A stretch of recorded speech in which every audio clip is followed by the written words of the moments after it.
instrumental y observación en la química, en la física y en la astronomía. La tecnología nace como un producto de las necesidades del ser humano y se manifiesta como una extensión de sus habilidades. El hombre prehistórico, cuando inventó la rueda, estaba haciendo tecnología.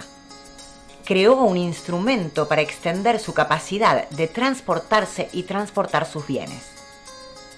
A lo largo de la historia, la ciencia y la tecnología han desarrollado una relación de mutua dependencia y retroalimentación. Mientras más crece la ciencia, más avanza la tecnología, y viceversa. La astronomía, como una de las ciencias más antiguas, es protagonista y testigo de esa simbiosis. Lo primero que utilizó el ser humano para hacer astronomía fueron sus ojos. El hombre antiguo observaba el cielo, se admiraba de los astros e intentaba explicar los fenómenos del cosmos a través de la observación. Y esas observaciones llevaron a la humanidad a crear los primeros instrumentos astronómicos. El astrolabio es una de las herramientas más antiguas de la astronomía. Data del año 150 antes de nuestra era y se utilizaba para calcular la ubicación de las estrellas y otros astros. El cuadrante es un instrumento que se utilizaba en el siglo XIV para medir la altura de los astros con respecto al horizonte. Consistía en una placa metálica con forma de un cuarto de círculo. El arco estaba graduado y en uno de sus lados había dos mirillas que se enfocaban en el astro que se quería observar. El sextante fue la evolución del cuadrante. Permitía medir ángulos entre los objetos celestes y el horizonte y se utilizaba también para determinar la ubicación de los astros. La escala de un sextante tiene una longitud de un sexto de círculo. Por su exactitud y precisión, logró reemplazar al cuadrante y al astrolabio y se convirtió en el antecesor del sistema de posicionamiento global, más conocido como GPS. Y aunque parezca increíble, en la actualidad, los astronautas de la NASA ensayan experimentos usando sextantes como tecnología de respaldo ante posibles fallas de los sistemas electrónicos en el espacio. La imaginación y la curiosidad jugaron un rol fundamental en el desarrollo de la tecnología. El hombre siempre sintió admiración por los misterios del universo, y la primera forma que tuvo de ir develando esos misterios fue a través del telescopio. Aunque su origen exacto es incierto, fue Galileo Galilei quien en 1609 se dio cuenta de la importancia científica de este instrumento que le abrió a la humanidad la ventana hacia el cosmos y le dio al genio italiano el apodo de padre de la astronomía moderna. Bueno, el telescopio es un instrumento que se utiliza en la astronomía que consta de dos partes. Uno es el objetivo y el otro es el ocular. Y son dos lentes del tipo convergentes. Bueno, dijimos que el telescopio consta de dos partes, el ocular y el objetivo, que son dos lentes de tipo convergente y podemos ver, supongamos que esta es la estrella y los rayos inciden perpendicularmente al lente del primer lente que sería el objetivo y al ser un lente convergente los rayos convergen en un punto que es el punto focal. Y luego del punto focal los rayos vuelven a diverger y salen del ocular de forma perpendicular. Y bueno, podemos ver cómo el objeto pequeño se ve aumentado.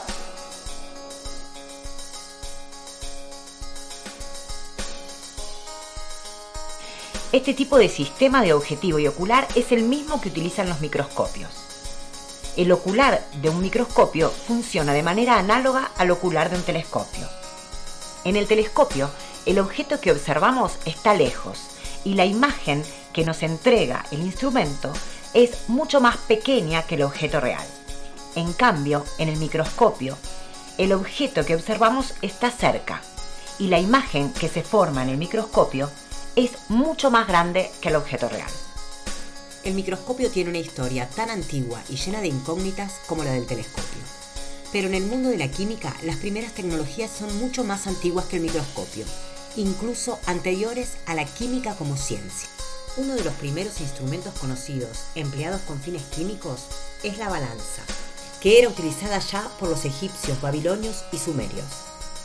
Con el desarrollo de la alquimia, comenzaron a utilizarse instrumentos como el aerómetro, diseñado para medir la densidad de los gases, las pipetas, para medir líquidos, y los alambiques, que servían para los procesos de destilación. En la actualidad, la tecnología dio lugar al desarrollo de aparatología de última generación. Los modernos equipamientos de los laboratorios, como medidores electrónicos, detectores y cámaras, se emplean en conjunto con otros instrumentos de orígenes antiguos y remotos.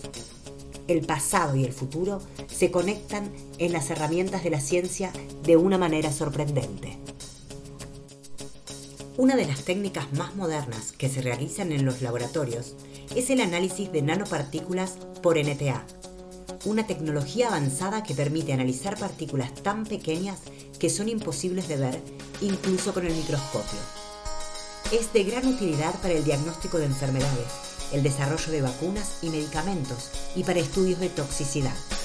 Su aplicación en el campo de la medicina y las ciencias ambientales proporciona beneficios sin precedentes para los avances científicos en estas áreas. Bueno, esta máquina NTA básicamente lo que hace es medir la concentración y el tamaño de las nanopartículas. Esto es la máquina. Acá tiene el láser que baja por acá. Uno mete la muestra acá con una jeringa y el láser baja por acá y el microscopio está acá atrás. Entonces las muestras son irradiadas con el láser. Las muestras en suspensión, uno las mete en suspensión, que puede ser en PVS o en agua destilada, en lo que sea, en una dilución. Uno ingresa la muestra y es irradiada en suspensión por el láser y eso es capturado por el microscopio hacia la cámara de video y eso va hacia el software y en el software se hace el análisis. Y en el análisis, mediante lo que se captura es el movimiento que cada partícula tiene, se calcula el tamaño y la concentración de las partículas. La máquina tiene dos modos, un modo scatter, que es, digamos, la luz que la partícula dispersa cuando es irradiada por el láser, y tiene el modo fluorescente, que depende del filtro que uno le ponga. O sea, depende del láser que uno usa. Esta máquina tiene dos láseres, el filtro fluorescente que uno puede usar.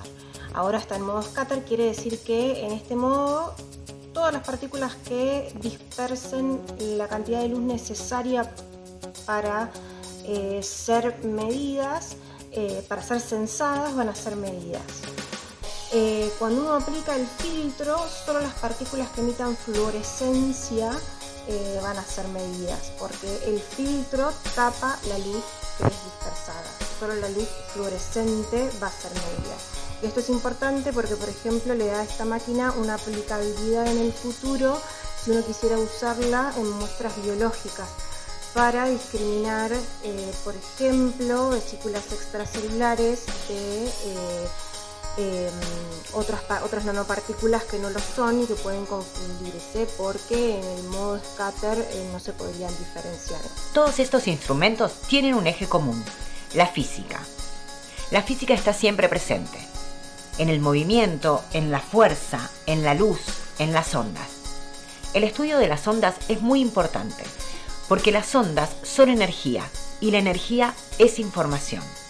Por eso, en física se utilizan muchos instrumentos para la simulación de ondas y su estudio. Bueno, lo que tenemos acá es un aparato que se usa para demostrar las ondas, en el que yo controlo la frecuencia y la amplitud a la que quiero dicha onda. Esta frecuencia se traslada a una bobina y este aparatito va a empezar a subir y bajar para formar la oscilación. Se llama oscilador y esta frecuencia.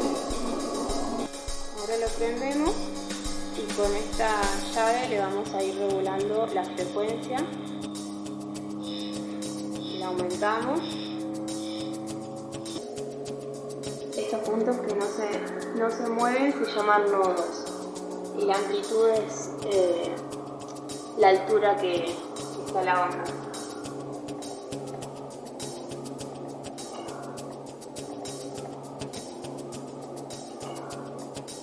estamos disminuyendo la frecuencia y se van a ver menos cantidad de nodos, se van a ver cada vez que disminuye la frecuencia. Ahí el aumento, se van sumando la cantidad de nodos.